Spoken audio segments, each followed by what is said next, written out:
from Holland says, what's the ruling on having people do ruqya to me? I'll give you a clear idea about the issue of ruqya so that any confusion you have would go, inshallah. The ruqya is a number of verses of the Qur'an, prophetic sayings, dua, anything that is said in Arabic in order to cure a person who is sick. Now, the Prophet said, alayhi salatu, any dua, any words of good meaning, these are accepted as long as there is no shirk. So, what's the ruling on doing ruqya? The Prophet said, whoever is capable of benefiting his brother, he should do so. So if I go to my brother and I find that he needs ruqya, I should help him and recite ruqya on him. So what are the things that I have to avoid? Number one, if I'm sick, I can do ruqya on myself.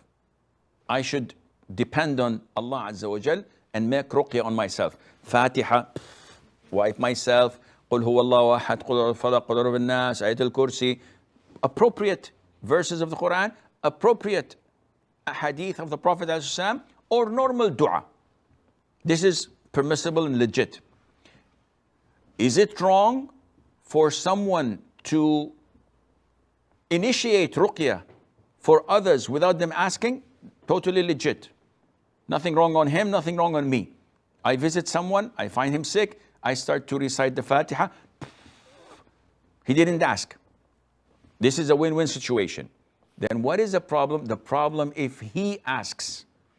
So if I'm sick and somebody comes, or I call the sheikh, or they bring me a scholar, and I say, Sheikh, I have this stomach ache, I have this pain in my body, I'm unable to stand up, please give me ruqya. Now this is a problem. What's the problem?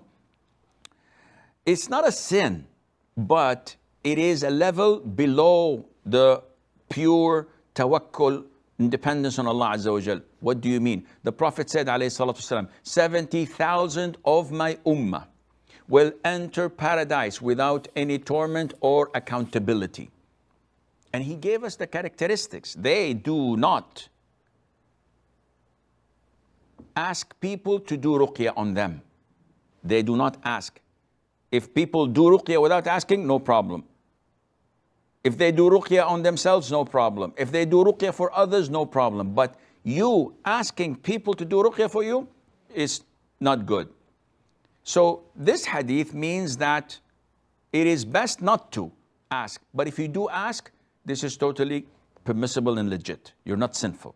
Yet, you are not among the 70,000 who would enter paradise without any accountability, inshaAllah. May Allah make us among those. So, therefore, there's no problem in that, Akhi Sa'id. Now, his second question is about those who make it as a business.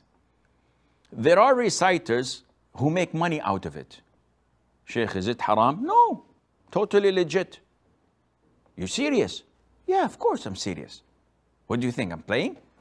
It is totally permissible for a person to teach Qur'an and charge money for that.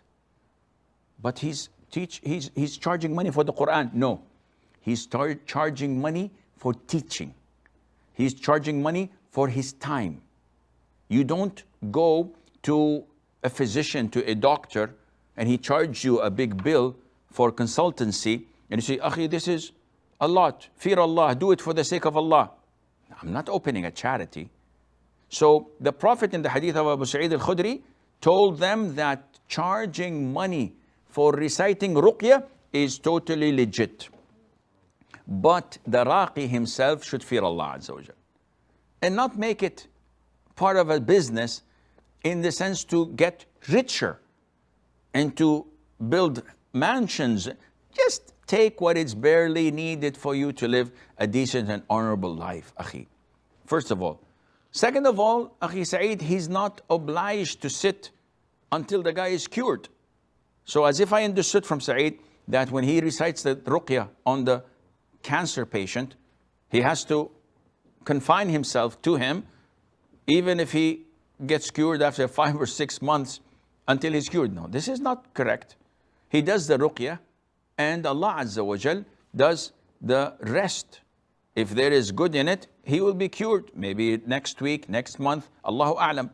But it is not logical for him to stay. He is entitled to go and move on, and Allah Azza wa Jal